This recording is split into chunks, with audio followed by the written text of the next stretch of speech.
Assalamualaikum warahmatullahi wabarakatuh.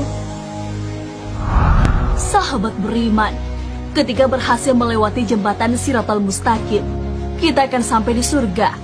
Namun, jika terpeleset sedikit saja, kita akan jatuh ke dalam neraka. Walaupun begitu, jangan khawatir, karena Rasulullah SAW ternyata memberikan cara untuk bisa lolos dari jembatan yang sangat tipis itu. Benarkah jembatan Siratal Mustaqim bisa membuat kita lupakan segala hal? Bagaimana cara agar bisa sampai ke surga tanpa melewati jembatan Siratal Mustaqim? Tonton video ini hingga akhir agar tidak sesat. Seperti apakah jembatan Siratal Mustaqim? Jembatan Siratal Mustaqim terbentang di atas neraka menuju surga. Selain lebih tipis dari rambut, jembatan ini juga lebih tajam dari pedang. Hal ini telah diabadikan dalam hadis Rasulullah SAW. Dan neraka jahanam itu memiliki jembatan yang lebih tipis dari rambut dan lebih tajam dari pedang. Di atasnya ada besi-besi yang berpengait dan duri-duri yang mengambil siapa saja yang dikehendaki Allah. Dan manusia di atas jembatan itu ada yang melintas laksana kedipan mata, ada yang laksana kilat dan ada yang laksana angin, ada yang laksana kuda yang berlari kencang, dan ada yang laksana unta berjalan. Dan para malaikat berkata, "Ya Allah, selamatkanlah, selamatkanlah." Maka ada yang selamat, ada yang tercabik-cabik lalu diselamatkan, dan juga ada yang digulung dalam neraka di atas wajahnya. Hadis riwayat Ahmad. Saat berada di jembatan Siratal Mustaqim, manusia akan berada di situasi tegang. Mereka sudah tidak ingat dan peduli terhadap orang-orang di dekatnya. Dalam 3 keadaan, seseorang tidak akan ingat kepada yang lain. Pertama, saat berada di timbangan amal, sampai dia mengetahui apakah timbangan amal baiknya ringan atau berat. Kedua, saat berterbangnya catatan amal, sampai dia mengetahui di mana catatannya jatuh, apakah di sebelah kanan, di sebelah kiri, atau di belakangnya. Dan ketiga, saat berada di jembatan Al-Sirat yang dipasangkan di antara 2 punggung neraka jahanam, sampai dia mengetahui apakah bisa melintas atau tidak.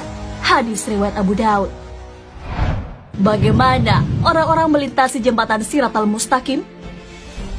Tak hanya manusia yang tegang saat akan melintasi jembatan Siratal Mustaqim, para malaikat juga merasa tegang. Oleh karena itu para malaikat berdoa, "Ya Tuhan, selamatkanlah, selamatkanlah." Hadis riwayat Bukhari. Setiap orang yang melintasi jembatan ini berbeda-beda, bergantung amalan yang dikerjakan semasa hidup.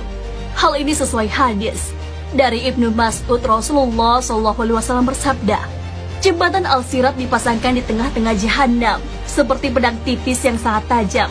Ia sebuah jembatan yang licin dan menggelincirkan. Di atasnya penuh besi-besi pengait dari api yang siap menyambar, mengait dan menghempaskan ke neraka.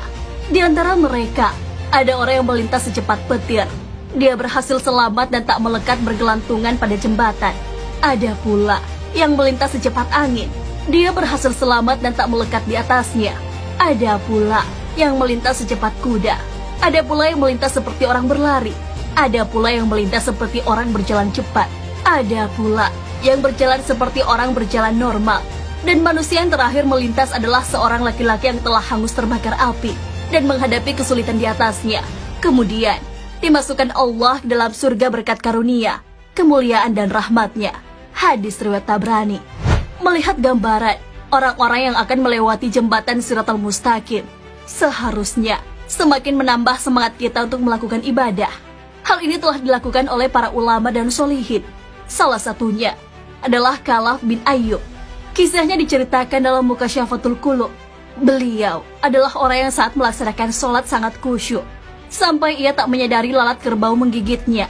Darah mengalir, tapi ia tetap melanjutkan ibadahnya. Ditanyai perihal kekusukannya, ia menjawab, "Apakah akan merasakan rasa sakit itu orang yang sedang berada di hadapan Sang Maharaja yang maha berkuasa, sementara malaikat maut berada di tengkuknya, neraka berada di sebelah kirinya, dan jembatan Al-Sirat berada di bawah telapak kakinya?" Melewati jembatan Siratal Mustaqim juga bisa menggunakan perahu. Namun, hanya orang-orang tertentu yang akan menggunakan perahu itu.